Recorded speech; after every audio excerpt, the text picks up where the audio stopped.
Hello, everyone. My name is Kamila Sunkiewicz, and I am the Executive Director of the Internet Commerce Association, or the ICA. Joining me here today are Zach Moskowitz, ICA's General Counsel, and Laurie Schulman, who's the Senior Director of Internet Policy at the International Trademark Association, or the INTA. The ICA and the INTA teamed up, and it gives us tremendous pleasure to welcome you all here today to a one-of-a-kind, never-been-done-before session. You're in for a treat as you get to witness firsthand what happens behind the scenes of a UDRP hearing. And we assembled a tremendous team here for you today. We have George Nahid-Chovansky, who will be the complainant's counsel, Karen Bernstein, who is the respondent's counsel, and 3 UDRP panelists who will deliberate and deliver a decision. Francine Tan, who will be the chair, along with Gerald Levine and Stephen Levy. I would like to thank all the participants for their time and participation. I would also like to thank the NamesCon team for hosting us and providing a platform to share this hearing with you. You can follow the facts of the case by accessing a fact sheet, and it will be provided here in a chat window and also in the session's agenda. The hearing will be followed by a Q&A session, so please stay tuned after the session and follow us to the Q&A room. And now you'll hear from Zach Moskowitz, ICA's General Counsel. Thank you, Camila. As an INTA member, as General Counsel of the ICA, and as UDRP Counsel for the last 22 years, I am thrilled to co-present with INTA the very first ever in-person UDRP hearing as part of NamesCon Online. I'd like to thank the dream team of participants, and especially INTA's Laurie Schulman, for her imagination and determination in co-presenting this innovative event. The objective of this presentation is to educate stakeholders about the UDRP. The UDRP has proven to be a very effective tool to resolve domain name disputes since 1999, when it was first implemented by ICANN. Yet the very nature of the proceedings remains mysterious to many, because every one of the nearly 80,000 disputes to date have been resolved through written submissions and private deliberations only. But for the very first time today, in this moot hearing, the party representatives will make their presentations using oral argument, and the panel will deliberate in public, and the panel can directly question the party representatives. This moot hearing will highlight the tricky issues of ambiguous evidence and competing interpretations that panels are at times called upon to resolve under the policy. Many thanks again to the council and to the panelists for their participation, and please enjoy this unique presentation as much as I will.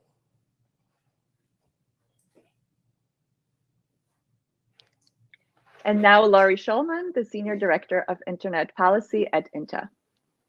Thank you, Camilla and Zach, for that wonderful introduction. I'm very excited to be here. Sometimes, as many people know, domain investors and brand owners find themselves on opposite sides of proceedings. Even when we are on opposite sides, we understand that the UDRP has evolved into a reliable forum for resolving disputes without expensive court battles. Over the years, the panelists have worked hard to reflect the actual state of the law and the growing understanding of the role of domain names within the internet infrastructure and global commerce. The UDRP is scheduled for review under ICANN's bylaws within the coming year, and we hope to work together to preserve what works and to maintain the spirit of cooperation and collegiality that has developed among UDRP panelists and practitioners, as demonstrated today by this mock trial event. Thank you again to ICA, to the NamesCon team, for allowing INTA to participate in such a fun and worthwhile project such as this one. Now on to the hearing.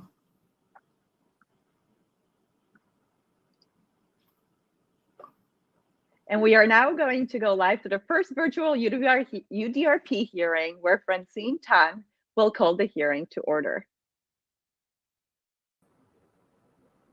Thank you, Camila, for the introduction. And with that, the session of the UDRP Moot Court will now come to order. May I invite George, the counsel for the complainant, to commence with his oral arguments. Thank you. Thank you. Am I on? May it please the panel, my name is George Nahid-Chovansky, and I represent complainant Red Ball licensing in this proceeding. Now, I'd like to take this opportunity to walk the panel briefly through each of the elements of paragraph 4A of the policy to explain why the panel should rule in favor of complainant and transfer the domain name redball.com to the complainant. Now, to begin, the substantial documentary evidence we have submitted not only establishes that complainant enjoys strong rights in the Red Ball trademark in connection with its energy drinks, but that such rights arose well before the disputed domain name was registered by respondent. Complainant started using the Red Ball mark in Thailand in 2003, and by 2006, it was already selling over 2 million bottles a year in Thailand and extensively promoting the Red Ball product through sponsorships, celebrity endorsements, television commercials, and print articles, some of which reached consumers outside of Thailand, including the United States and Europe.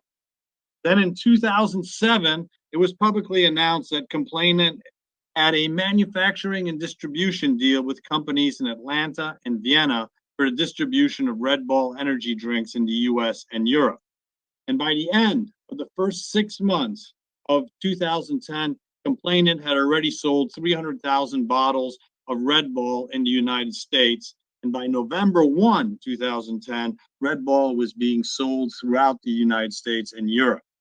It's also worth noting that there was much promotion of Red Ball in the United States by mid-2020, including through a sponsorship of the North American Pickleball that was aired nationally through ESPN and through numerous state fair events that had Red Ball tents where Red Ball could be sampled by consumers, including in Iowa, where respondent is based and incorporated. Now, the growth of Red Ball has been astronomical since mid-2010, with annual sales in North America, primarily in the United States, reaching 50 million by 2015, and in Europe, 10 million euros.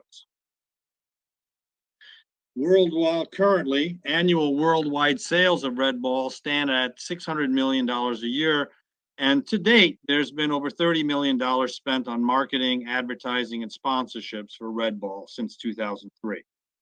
Now, complainant has also promoted its Red Ball energy drink since 2006 through its website at drinkredball.com and through a number of CCTLDs.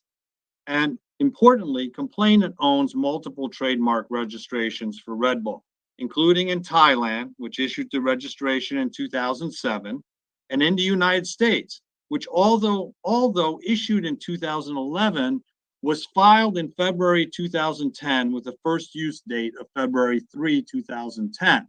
And currently, complainant owns 67 registrations for the Red Ball mark around the world. Now, I don't believe there's any dispute that the domain name is confusingly similar to complainant's Red Ball mark, as it fully and solely consists of the Red Ball mark with the non-distinguishing .com GTLD. So complainant prevails on this first element.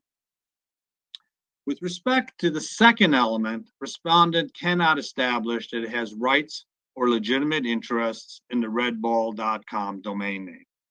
First, respondent is not commonly known by the domain name and is not using the domain name for any website or web page. What is the core issue here is whether respondents buying an attempt to sell and monetize a domain name that corresponds to a well-known mark is legitimate under the facts before the panel.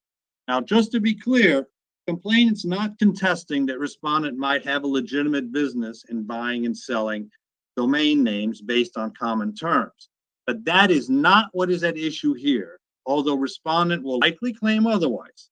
In this matter, we are not talking about an instance of investing in a domain name for its value as a potentially descriptive term, but a clear attempt to profit from the trademark value of the domain name as associated with the well-known Red Ball energy drink.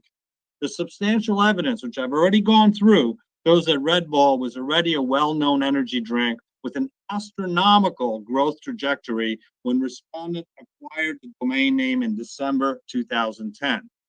Respondent's own actions clearly show that respondent acquired the domain name based on its trademark value in order to make a quick profit, or at the very least, Respondent anticipated that Red Ball would become a significant brand based on its current trajectory in 2010, and that Respondent could then sell the domain name for a sizable profit.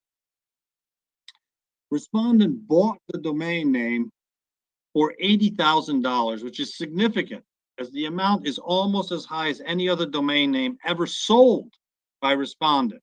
Now, where did that value come from? That value did not come from the prior owner of the domain name, who owned it for 10 years and merely used it as a redirect to another website, then went out of business, and then let the domain name lapse. The value likewise did not come from other alleged companies using Red Ball for other goods and services, the few that existed when Respondent required the domain name in 2010 were minor and not well-known entities. The value came from the fact that complainant's Red Ball energy drink enjoyed much popularity and exposure by December 2010 and was an exponentially growing brand in the United States, Europe, and Thailand. And indeed, a simple Google search or search of the United States Patent and Trademark Office records for Red Ball would have quickly revealed complainant's extensive rights in Red Ball and thus the trademark value of the domain name. But real proof that the Respondent bought the domain name to quickly profit from its trademark value is established by Respondent's immediate actions after acquiring the domain name. Respondent, within days, listed the domain name for sale as a premium domain name for $500,000, an amount that was twice as much as any other domain name ever offered for sale by Respondent, and 5 times as much as any other color formative domain name Respondent has ever sold. And I believe that was redbird.com for $100,000. Respondent also allowed the domain name to be used if a website full of pay-per-click links 1 week after the domain name was acquired. One link was for Gatorade, a competitor of Red Ball, and another for links related to Thailand. As it turns out, Respondent had a deal with the PPC provider to share PPC revenue. Those links continue to this day. Now, since 2010, Respondent has continued to seek to profit from the domain name. In 2015, Respondent used a broker to try to sell the domain name for $500,000 to 5 different parties. Now, before contacting the parties, however, it's interesting, Respondent took steps to clean some things up and used the PPC provider's interface to specifically block links that use the keywords Red Ball, energy, and drink. Clearly, Respondent knew about complainant and was thinking about complainant and not some other Red Ball. None of the parties contacted were willing to pay $500,000. Now, Respondent's broker apparently contacted a former marketing director of complainant to sell the domain name for $500,000, but that individual declined to purchase the domain name for that amount. There is no evidence that anyone else at complainant or its upper management or the legal department was ever contacted about the domain name or ever knew about this single attempt to sell the domain name. But notwithstanding the fact that Respondent could not sell the domain name for $500,000 to anyone, the domain name by itself has remained at $500,000 since 2010. Respondent has never changed its price point and has indicated and made it clear in 2001 when contacted about the domain name that it would be worth that amount to, quote, the right company. Now, given that no one was willing to pay close to $500,000, suggests that it's more likely than not that in Respondent's mind, the right company for the $500,000 price tag has always been complainant, a company that now has annual sales of over $600 million a year. We thus maintain that complainant prevails under the second element. As to the third element, the evidence shows Respondent has registered and used the domain name in bad faith.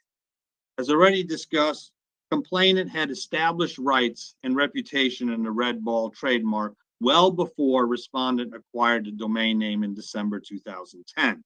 Respondent was more than likely aware of the Red Ball trademark and energy drink when she acquired the domain name at that time. Complainant was a publicly known company known to be one of the fastest growing companies in Thailand. And since 2007, it was known that Complainant had distribution deals in the US and Europe. The Red Ball brand was being heavily promoted in 2010, not just in Thailand, but internationally, including the United States, through various sponsorships and promotional campaigns.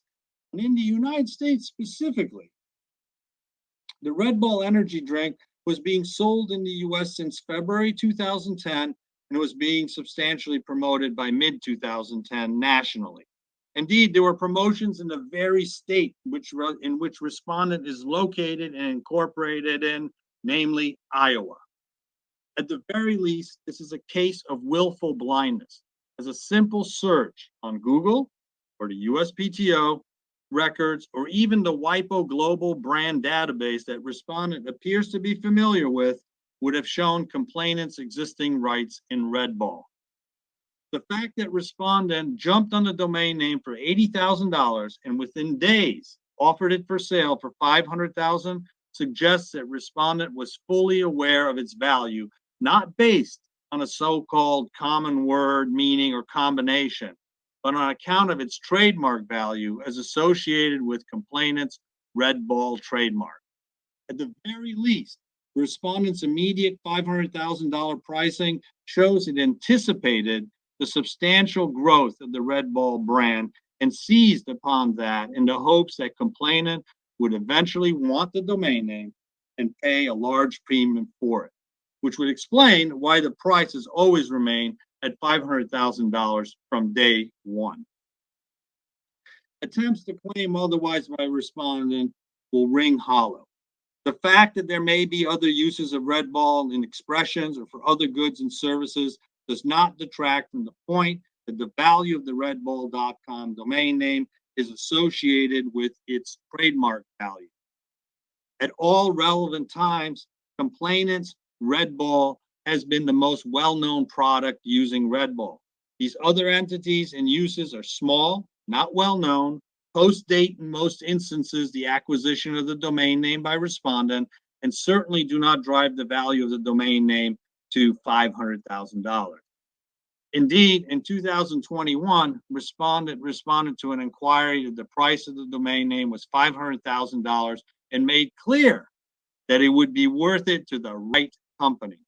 That right company, more likely than not, could only have been complainant under the evidence presented.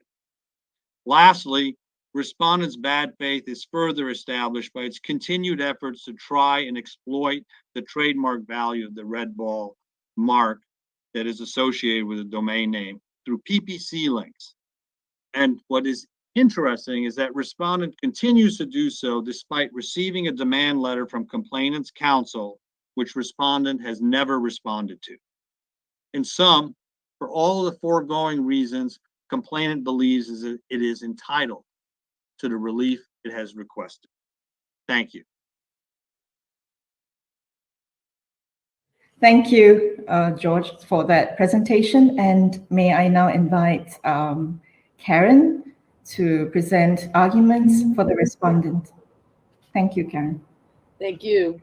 My name is Karen Bernstein. I'm the attorney for the respondent, Connie Domanis.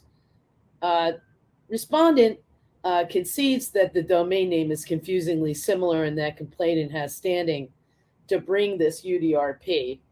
But complainant fails to prove legitimate use and bad faith registration in this panel and should be held to have abused these proceedings and respectfully requests a finding of reverse domain name hijacking. A little background about respondent. Respondent Domanis has been investing in domain names for 20 years with her company, LLC. She trades in generic, descriptive, acronym, and otherwise non-infringing domain names and owns over 20,000 domain names in her portfolio, many of which are color formative. Over the 20 years that Domainist has been investing in domain names, her business model has been to register color formative domain names like greenballoons.com, rednet.com, purpleclover.com, and yellowsnow.com years before registering redball.com. And then she typically creates a logo for them, parks them, and offers them for sale on salenick.com. Respondent also has a history of selling domain names above the price that they're purchased for, such as goldentrophy.com for $15,000 and redbird.com for $100,000. Accordingly, investing in domain names and offering generic, descriptive, if not descriptive, domain names for sale is a legitimate use. Respondent has not targeted the complainant. Complainant's redball mark is not unique. Respondent registered the domain name for its intrinsic value, like she has for many other domain names that she's invested in. The domain name is a non-distinctive mark that has multiple meanings. Complainant cannot claim exclusive rights to the words red and ball. There's nothing unique about them. The mark consists of red ball, and red ball has multiple meanings, which is what attracted my client to invest in the domain name in the first place. Indeed, in Thailand, for example, it is commonly referred to as a local Thai fruit resembling red cherries for flavoring, and complainant attempted to file a trademark application in Thailand for red ball, which was refused based on it being descriptive. And also Wikipedia entries to find red ball for a high-profile police case, and also the object that is neither player's cue ball in a game of carom billiards, among others. Red ball is also a surname, according to Ancestry.com, and it's also a town in Belgium. Indeed, Taggart, who was complainant's, Taggart, who was respondent's sales rep, when they approached a complainant to buy the domain name in, clearly said to them that it was one of many companies worldwide that might be interested in acquiring the domain name. So, for example, there were several red ball trademarks that were obtained before complainant ever got its federal U.S. trademark registration. Mr. Taggart also contacted 4 other red ball trademark owners, but unfortunately, they wouldn't pay the purchase price. They were in startup mode at that time. Respondent bought the descriptive generic redball.com for $80,000 at auction. And that was previously owned by a sporting good company to forward its main website. $80,000 for a domain name is not something a cyber squatter does. And it should be noted that that is a hefty price for a domain name. It certainly wasn't registered with complainant in mind.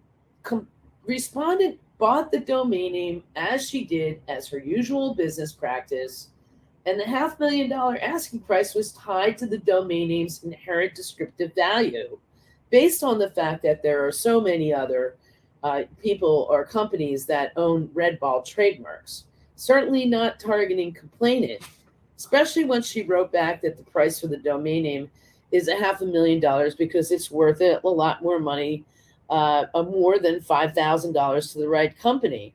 But that was years later. And besides, if you owned land in Hawaii, would you just sell it out for a lower price? My client felt that Red Ball was a very valuable, intrinsically valuable domain name, and she wasn't about to part with it for a measly $5,000. Complainant fails to prove bad faith registration and bad faith use. That's what complainant's burden is. And with respect to the bad faith registration, it would have been at the time that the respondent registered the domain name back in February of 2010. Nobody really knew who Red Ball was back in 2010. And despite complainant's assertion that respondent could have conducted a simple Google search, there is no proof that Red Ball, as in the complainant, was anywhere in the top results of Google in 2010. We have no evidence whatsoever that shows that.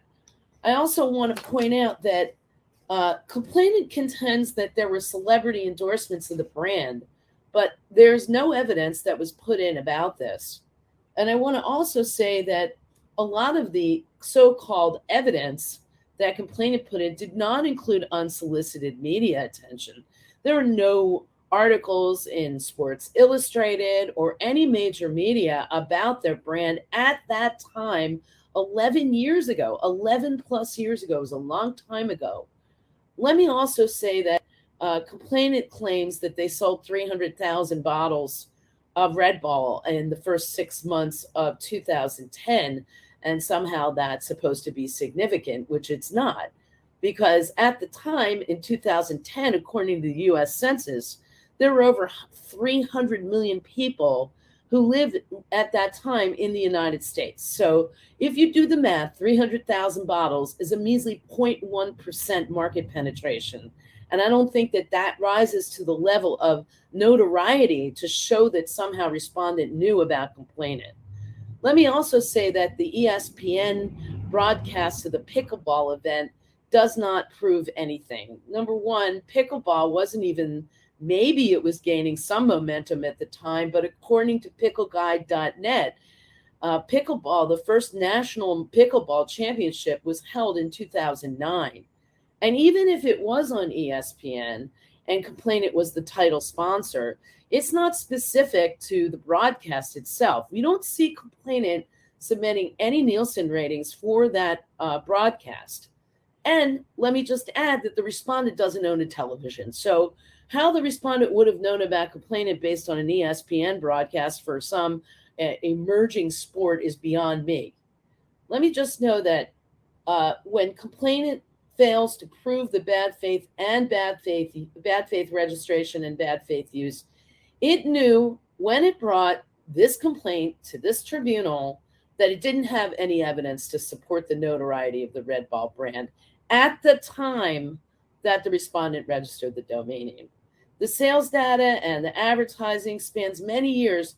It doesn't pinpoint specific expenditures or sales in the United States. It refers to North American sales of $500 million.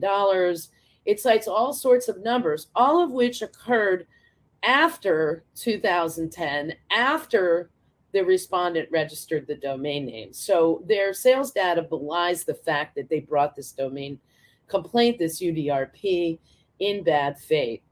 Because respondent never has heard of complainant until Mr. Taggart contacted complainant, and also doesn't live in Thailand. She had no idea who this company was until the time that Mr. Taggart offered the domain name in 2015. It's not bad faith to offer a bad faith registration or use to offer a descriptive domain name for sale that has multiple possible uses. And indeed, my client did search the WIPO Global Brand Database as well as Google before registering the domain name back in 2010. The WIPO Global Brand Database showed hundreds of trademarks registered by third parties for all manner of goods and services all over the world, and many companies have Red Bull formative websites with domain names registered both before and long after the registration of redbull.com. There's a Red Bull, which is a U.S. registration. There's a Red Bull Logistics in Spain, for example. It's certainly not going to prove the complainant's case here. The respondent does not use the domain name to capitalize on complaint or to disrupt complainant's business. Although there were PPC links showed on redbull.com, they were computer generated by Salnick, and none of them contained ads for complainant.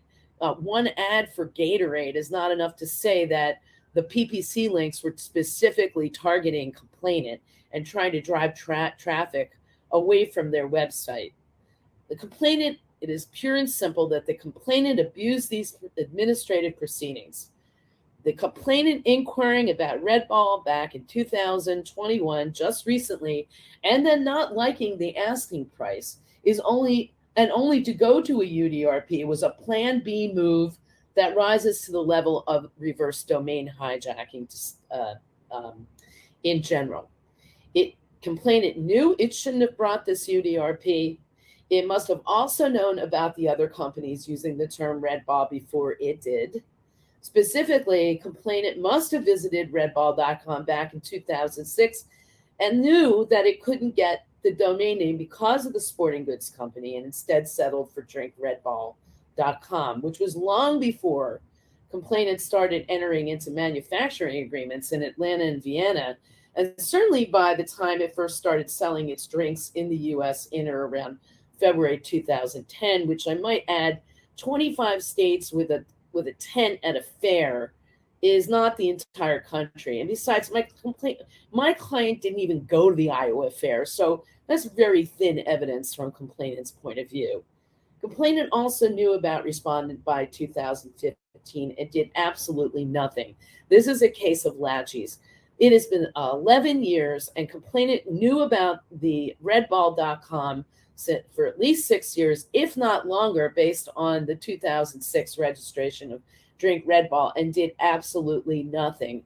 Indeed, its own marketing director in 2021 approached respondent to try and register the domain name, but did so on an anonymized email address without disclosing who they truly were.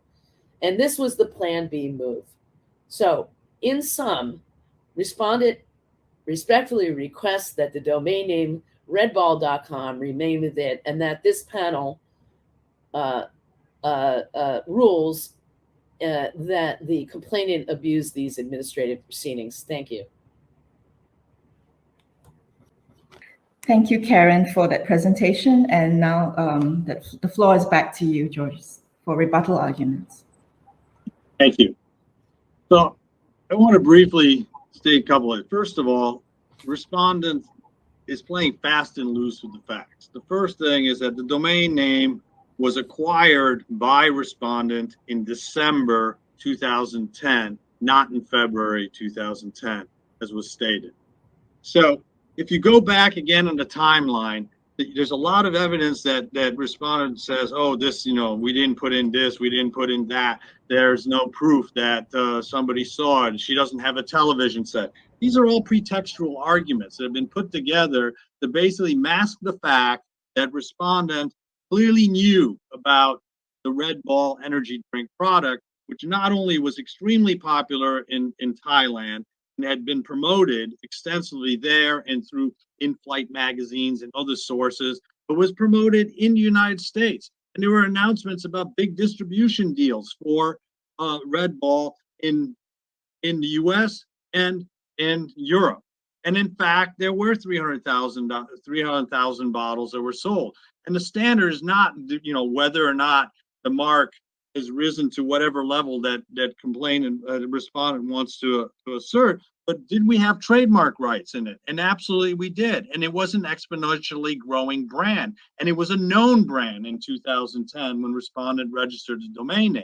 But the thing that respondent keeps talking about is they weren't aware of complainant. They just didn't know anything about it. But what's curious is that they registered the domain name and within days immediately put it up for sale at $500,000.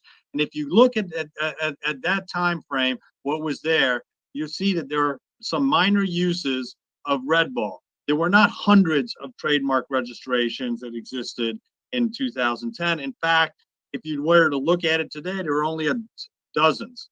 And they're small and they're not, popular products. They're not popular services. And the only Red Ball mark that was out there that was really known was the Red Ball energy drink. And complainant seized on that, paid $80,000 more than anything that it's ever paid for, and they immediately set up to sell that domain name. And to believe that complainant didn't know, that respondent did not know about complainant is absurd, because even if she didn't have a television, she's on the internet and she knows what's she knows how to use the internet. And clearly I probably could easily find that complainant was selling an energy drink that was growing and that grew from the 300,000 bottles in the first half of 2010 to a $50 million a year product in North America.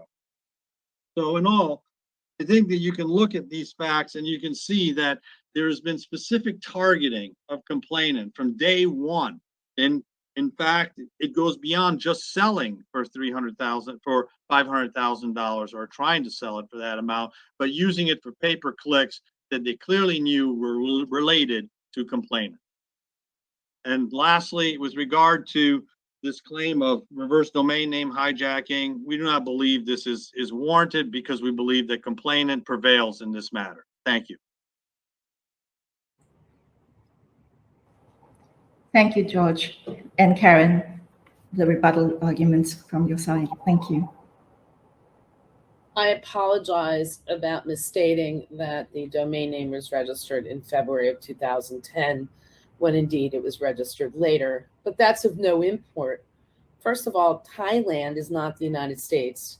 The trademark registration in the US and elsewhere is simply on the first element of whether or not the complainant has standing and that the domain name is confusingly similar to the trademark, which respondent has conceded.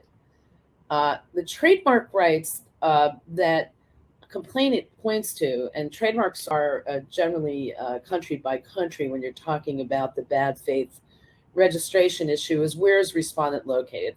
My client is located in the United States, so there's no way that my client in the US would have known about any use of Red Ball in Thailand. As far as trademark rights, the complainant's trademark did not issue until 2011, which does revert to its filing date, which happens to be the same date as the first use date of February 10. So that doesn't really do complainant any good with respect to the state of mind of respondent at the time of the registration, not in 2015, not in 2021. What was the state of my client's mental state when they registered the domain name back in 2010? I believe it was in August. That complainant has failed to prove by a preponderance of evidence. My client's business practice of putting up domain names after they're purchased onto the SailNIC website, as discussed previously, along with a logo and an asking price, is standard business practice for my client. There is nothing having nothing to do with the complainant. And as far as other companies involved, they were small companies in 2015 when respondent went to try and sell the domain names, and respondent also asserts that so was complainant in 2015. You don't know whether or not a company where you plant the seed in 2015 might get enough funding in the following years to be able to afford a very valuable domain name like Red Ball. And as far as complainant's assertion that respondent knew about complainant at the time of registration in August of 2010, despite the fact she doesn't have a television, that she uses the internet, we've already gone over the fact that complainant failed to prove any top results for Google at the time in 2010. Indeed, the sales data is that complainant submitted in support of its claim of notoriety at the time the domain name was registered in August of 2010 was aggregated data that didn't even pinpoint what media was used. And the fact of the matter is, without the underlying data, complainant's attempts to show that it had some sort of notoriety at that time of the domain name registration fails. We respectfully, once again, on behalf of respondent, respectfully request that this panel find that complainant has abused these proceedings as a reverse domain hijacking. Thank you. Thank you, everyone. And now the panelists, Francine Tan, Steve Levy, and Gerald Levine will deliberate. Thank you, Camila. Before I invite my fellow colleagues on to discuss the merits of the case, the issue of the standard of proof is one of a balance of probabilities and not one of beyond a reasonable doubt. And this means, in very simple terms, that the burden of proof is met by the complainant when the complainant is able to convince the panel that it's more probable than not that the facts that he alleged are justified and are supported by the evidence that was submitted. One thing that stands out for me in this case is, of course, the fact that we're talking about a dictionary term, and it's a dictionary term, and the issue then is, by virtue of that, is that sufficient? Is it that the case that by default, when we're talking about a dictionary term, which has various meanings and connotations across different cultures even, it could be a different slang word, does it then mean that the respondent has by default a legitimate right or interest in the domain name? And in this case, I have to say that I'm inclined to say no, because the context here and the way, what stands out for me and what I have a problem with is the fact that the respondent has not shown how it is relying on the dictionary meaning of red ball in its registration of the domain name. Steve, do you have any views you would like to express on the second limb of the UDRP regarding rights and legitimate interests? Well, it seems that there are some facts that do counsel on either side. As we said, this is a balance of probabilities. So we're simply, weighing which is a little bit more on the scales. On the one hand, the pay-per-click links, at least some of them did in fact relate to the complainant's business. But then in 2015, the respondent took some active steps to try and remove references to the complainant. You also had the respondent's broker reaching out to a number of different parties, not just the complainant. But I'm still a bit concerned about the price of the domain name. The fact that it was listed at such a multiple of the respondent's other domains, and in 2010, at the time that it was acquired. So the price is something that's weighing heavily on my mind. If it was saying $500,000, in 2015 or 2021, at the time that the complainant's brand had grown, then it might look more like targeting. But the fact that it was $500,000 immediately after acquisition by the respondent is something that I am concerned about. So if I were to ask for your decision on the second element, what would that be? Steve and Jerry, and then I'll say my view on the issue. Thank you. Well, on the second element, as we've noted, hosting a pay-per-click site or offering a domain name for sale in the abstract are not illegitimate, and so I feel that as a domain investor, there is at least a legitimate interest in the domain name.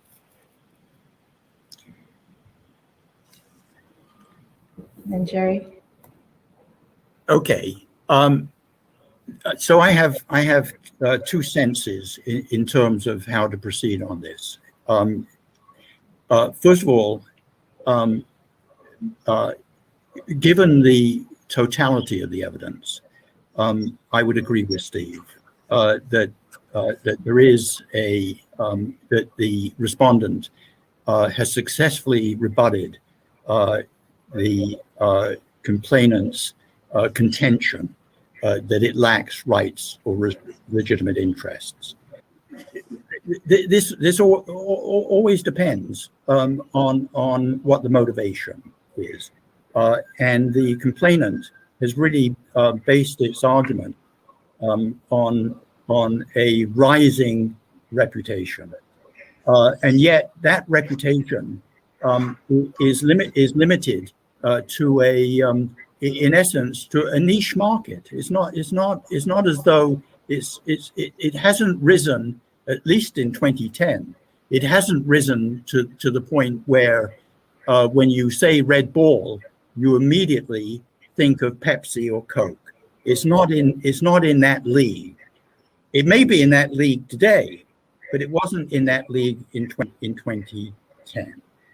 So the issue here is knowing this and understanding the research that was done here, that where the respondent learned that there were many other registrants of that trademark, that doesn't demonstrate the kind of bad faith that's necessary for us to conclude that the registration was abusive.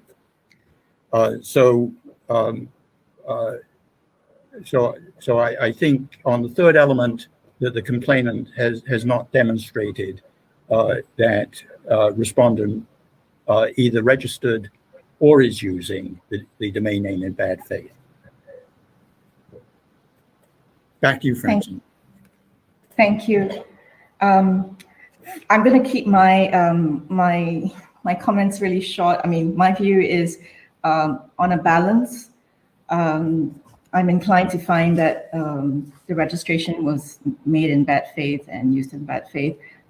Firstly, because of paragraph 4B, 1 of the UDRP says, if there are circumstances indicating that the registrant or respondent had acquired the domain name and for the purpose of selling or otherwise transferring it to the complainant who owns the trademark for valuable consideration in excess of the documented out-of-pocket cost. So that's one thing. And also because I found a lack of rights and legitimate interests.